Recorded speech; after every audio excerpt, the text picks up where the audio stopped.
Pemirsa, belasan unit rumah porak-poranda akibat diterjang angin kencang disertai hujan deras yang terjadi dini hari tadi di wilayah Aceh Timur.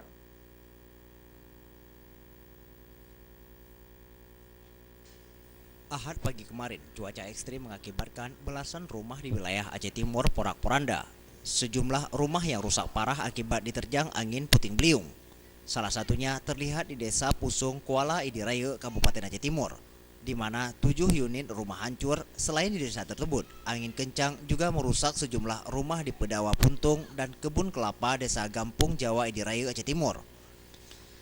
Berdasarkan data penanggulangan bencana daerah Kabupaten Aceh Timur, sedikitnya ada 12 rumah warga di Kecamatan Idiraya mengalami rusak ringan.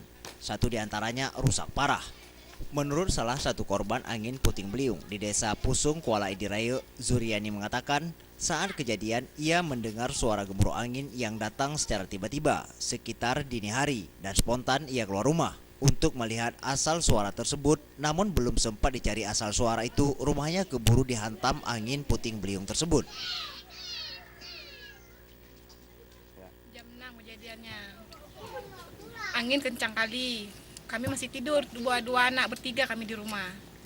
Udah gitu kencang kali anginnya, tengok atapnya udah nggak ada lagi, udah terbang. Kami tidur sampai basah di dalam. Udah gitu baru kabur Pak Mamak lari, bawa anak masih tidur.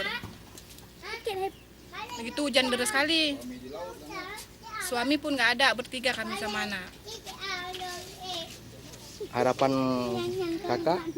Kepingin rumah dibuat lain, cari bantuan.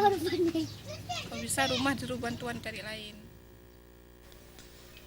Dari peristiwa tersebut, Badan Penanggulangan Bencana Daerah Aceh Timur terus melakukan pendataan terhadap rumah warga yang terkena musibah angin puting beliung. Dari Aceh Timur, Tim Liputan Aceh TV.